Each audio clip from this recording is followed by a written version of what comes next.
We start with an incredible pile-up at the 23rd fence in the 1967 Grand National, which caused virtually the whole field to be wiped out. The exception was the 100-to-1 chance Foinavon, who was so far behind at the time that jockey John Buckingham was able to negotiate the mayhem.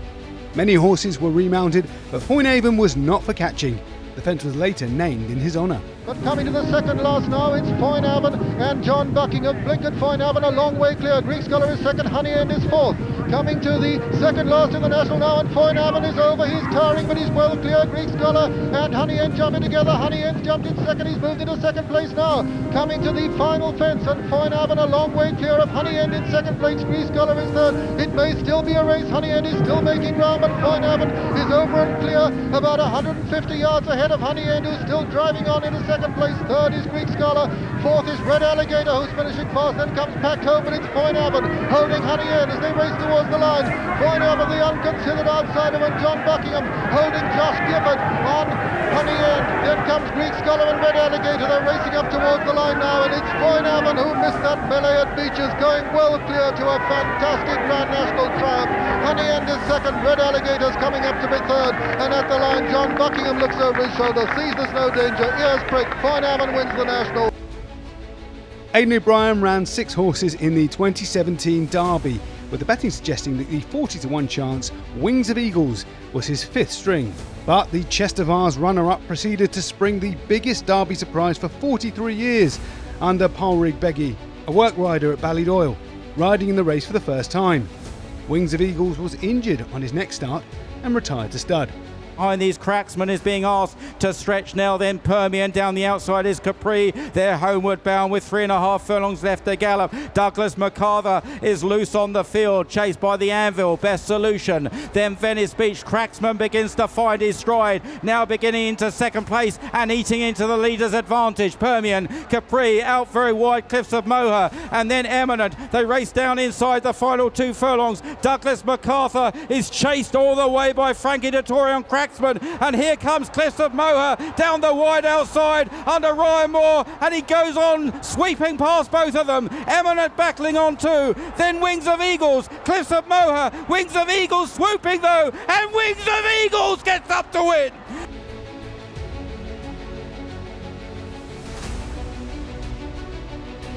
This 100-to-1 victory is the stuff of legend. Norton's Coin was bred, owned and trained by Welsh dairy farmer Cyril Griffiths, who had only had one other horse in training at the time.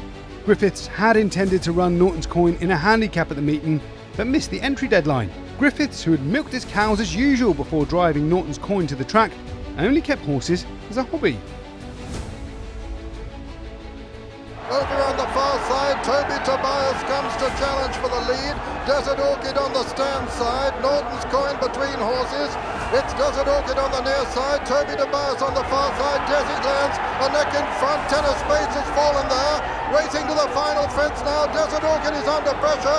Toby Tobias on the far side, Norton's Coin between horses. Over the last, Toby Tobias and Norton's Coin. It's Norton's Coin in the centre, Toby Tobias over on the far side. Desert Orchid's back in third place and is beat. It's Toby Tobias and Norton's Coin as they race towards the line. Norton's Coin is going to win it at the line. Norton's Coin has won it. Toby Tobias in second, third is Desert Orchid. Qualify looked anything but qualified to win the Oaks at Epsom in 2015. She finished down the field in both the English and Irish 1,000 guineas, and at 50-to-1 was the outsider of the whole field. She traded at 319-to-1 in running on the exchanges before delivering a late, unexpected twist under Colm Donahue for Aidan O'Brien. Just forced to sit and wait at the moment as Star of Seville corners, straightens for home and sees the winning line 3 furlongs away. Star of Seville taken on by Together Forever. Jack Naylor down the outside, Diamonds and Rubies, Al Namar, then Lady of Dubai, Legatissimo looking for some racing room, then Qualify. Star of Seville edging down towards the fence, still has the lead, Diamonds and Rubies, and down the outside Lady of Dubai. Legatissimo now in full flow as well. A barging match on the inside as Together Forever cleans up Diamonds and Rubies. Whilst that's happening, Legatissimo has struck for home in the Oaks. In second place, Qualify for a huge shock on the inside. Legatissimo, Qualify unbelievably is coming. Legatissimo narrowly, heads up, heads down, and possibly a mighty shock. That is very close, but Qualify could well have turned over Legatissimo. The 2015 Juddmonte International at York was supposed to be a lap of honour for unbeaten Derby hero Golden Horn. He was 4-9 to extend his winning sequence, but David Aylesworth's Arabian Queen, who come up short in various Group 1 assignments that summer, had not read the script. She was up for a scrap this day and had the perfect ally in Sylvester de Souza. Tracked 2.5 lengths away by Arabian Queen, the filly. Then comes Golden Horn, the Derby winner, defending his unbeaten record. Criterion's on the move on the outside. The Grey Gatsby travelling well behind them. And then comes Cougar Mountain, time test on the left. Now starts to pick up as they race on down towards the final quarter mile here. And now Golden Horn is being asked to pick up by Frankie Dettori. Arabian Queen strikes the front. Here's Golden Horn. Dick Doughty Wiley is given way. The Grey Gatsby now being produced from behind as they race up to the final furlong. Golden Horn's got a real battle on his hands here. Arabian Queen on the far side is a real doer fighter. Golden Horn on the near side is going to have to dig deep to maintain the unbeaten record. Arabian Queen is wearing him down. It's going to be tight. Arabian Queen has won the Juddmonte. What a surprise, what a shock. The 2010 Nunthorpe was when Soul Power announced himself as a top-class sprinter. Edward Lynham's gelding went off at 100-1 under Wayne Lawden, having previously won only 2 of his 11 races. But he'd take the Group 1 showpiece again as favourite in 2014 and was also a Royal Ascot winner.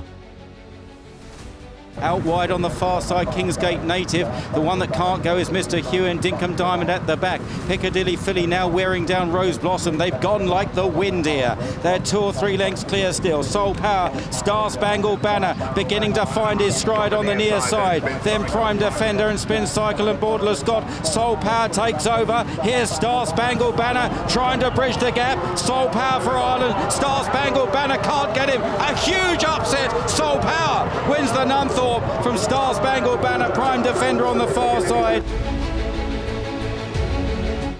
The 2024 Champion Stakes was billed as a match between proven Group 1 performers Calandagan and Economics, but Anne Matt upstaged the pair of them for Owen Burrows and Jim Crowley. The 6-year-old had disappointed in France just 2 weeks earlier when a hot favourite. Those who kept the faith were richly rewarded. Calandagan forced to go right round the inside from stall 1. So too on the inside is Irozine. Nashwa and Persica at the back of the field. Continuous leads. Los Angeles is stoked along in second. King's Gambit is third. Then Royal Rhyme, followed by Ammart. Economics is now being asked a question by Tom Marquand with the big white blaze. Calandagan's going to need a lot of luck on the inside. There's nowhere to go. And it's continuous. Calandagan might get up the rail. Royal Rhyme is chasing. Here comes Economics and Persica down the wide outside, 4 in a line. Calandagan still trying to get a run. He might be good enough if he gets one. They race up towards the line. Royal Rhyme, Calandagan getting through far side. Economics and Mart is staying on. So too, See the Fire, Calandagan and Ammart as they race to the line. And Ammart is getting up for Shadwell to win the Kipco Champion.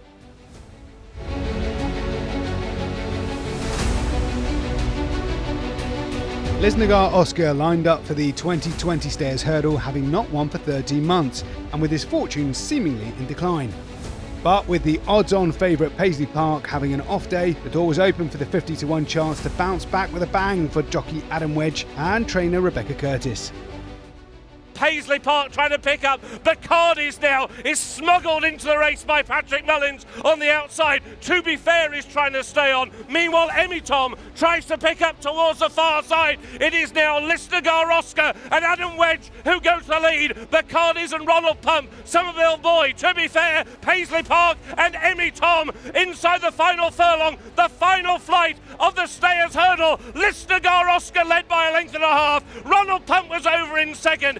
Emmy Tom, Bacardi's, Somerville Boy, Paisley Park has now seen his championship go inside the final half furlong. Lisnagar Oscar is out in front and Lisnagar Oscar has taken the Stayers Hurdle. The 2004 Champion Hurdle boiled down to a match between the Bruiser, Hardy Eustace and the Cruiser, Rooster Booster. When the latter, the 11-8 favourite, nudged ahead at the final flight, it seemed he would retain his crown. But Hardy Eustace was in no mood to lie down. He showed similar tenacity to retain his crown the following year, but this time at just 7-2. Going up into the midfield with Geos losing ground in behind. Golden Cross is still last. Top of the hill then, they've got 3 flights left to jump, and it's Hardy Eustace that's going to lead them on the descent here, and he's led all the way so far. Hardy Eustace, Limerick boys, we join them at racing pace flat out. Photo Island is wide, then Specular, followed behind these by Rick Marole, and also close up is Foreman, and there goes Rooster Booster making ground very quickly indeed, and the crowd rise to that, and Richard Johnson has to take a pull. He is going so well, running towards the second last. Hardy Eustace still in front from Photo Island. Limerick boy, West Ender on the inside. Rooster Booster stalking them as they go towards 2 out. Eater Sky Falcon is also picking up ground as they jump the second last. Hardy Eustace, Photo Island. Rooster Booster will look for a run round the inside. Then in behind them is Foreman in the headgear, and Inter Sky Falcon still under a patient ride from West Ender. Hardy Eustace, here comes Rooster Booster laying down the challenge once again as they go to the final flight, and Rooster Booster takes it up as he did 12 months ago. Rooster Booster, Hardy Eustace though is battling on very gamely, and he's a very stout stare, and Rooster Booster is flattening out, and it's Hardy Eustace, last year's Sun Alliance winner, who's going to make just about all, and Hardy Eustace wins the champion hurdle. Rooster Booster, nothing left up the hill. 4-year-old winners at the champion bumper are a collector's item, especially when trained in Britain. Little wonder then that Q Card was an unconsidered 40-1 for the 2010 edition, only to belie those odds with ease for Colin and Joe Tizard. He'd go on to win multiple top-notch contests over jumps over the next 7 years before being retired.